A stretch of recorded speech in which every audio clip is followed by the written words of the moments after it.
Adding and subtracting polynomials. As we add and subtract polynomials, I'm going to show you two different strategies so you can work with the strategy you're most comfortable with. The first strategy would be horizontal, and in this case I might take the idea of horizontal is just 3 plus 7 plus 6. So if I take 3 plus 7 plus 6, I end up with 16. Vertically is like how you originally learned how to add and subtract back in elementary school. So in this case, I might take 3, 7 plus 6, and I would add going down. So I'll show you both methods for the problems. Just use the method which you are most comfortable with. First, adding horizontally. When we're adding horizontally, we can do away with the parentheses. So I can go ahead in this case and I can erase all my parentheses and just look at the question the way it's given.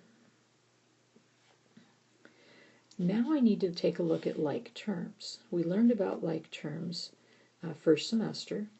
So first thing I look at is this 2x cubed. I don't see any other terms that go to the third power, so it's by itself. Then I'm going to go to the next one. I see 3x to the second power. As I go along, here I see negative 4x to the second power, like terms. Then I'm going to go ahead and look for the next piece, which would be the 2x and the 2x. And then finally, I'm left with my constants. So once I've identified my like terms, then I can go ahead and start adding. Since 2x cubed is on its own, it's going to sit out front.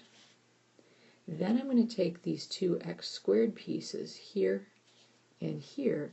So 3 minus 4 would give me negative x to the second power. Then I've got my two x terms, so 2 plus 2 would give me 4x. And then finally, minus 5 and minus 9, so negative 5 minus 9 would give me negative 14. And I have finished adding this pair of polynomials. Adding vertically. This time I'm going to rewrite and line up my terms. So I have 2x to the third power plus 3x squared plus 2 times x minus 5.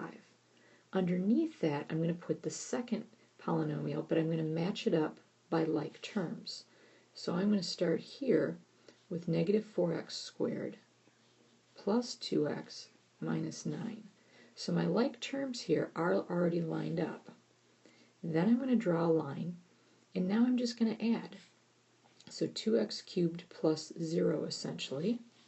3 minus 4 gives me negative x to the second power. 2 plus 2 gives me 4. And negative 5 minus 9 would be minus 14. Same answer, just a different way of doing it. Now I'm going to give you a couple of practice problems.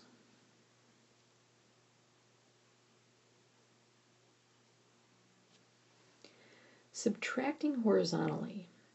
This time I can't do away with my parentheses quite yet because the minus sign in here is going to make a sign change throughout this entire polynomial because it's like multiplying everything by negative 1.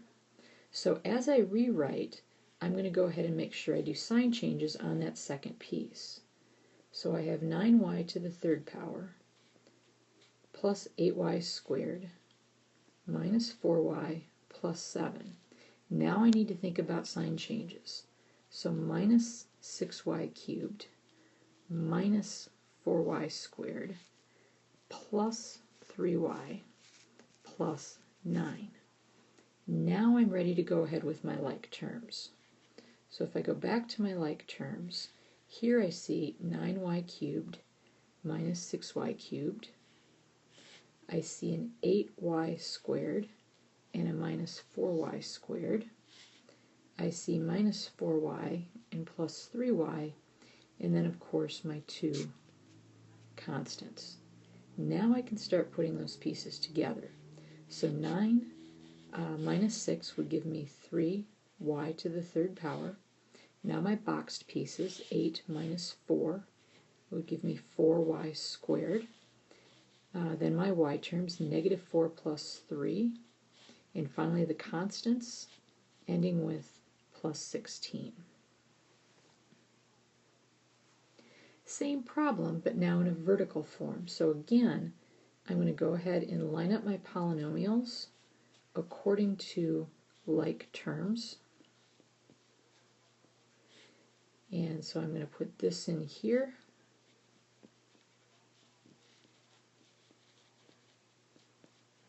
But I need to remember here, because we're subtracting, we need to keep that in mind throughout the whole process.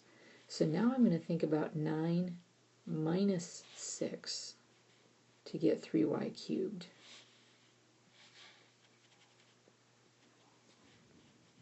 Then I'm going to think about 8 minus 4 to get 4y squared.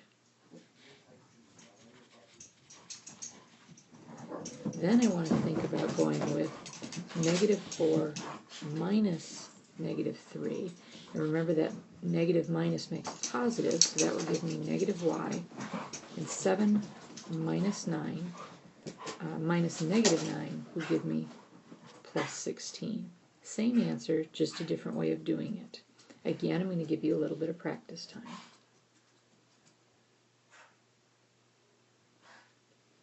In conclusion, as we work through these problems of adding and subtracting, or in general simplifying, it doesn't matter whether you work vertically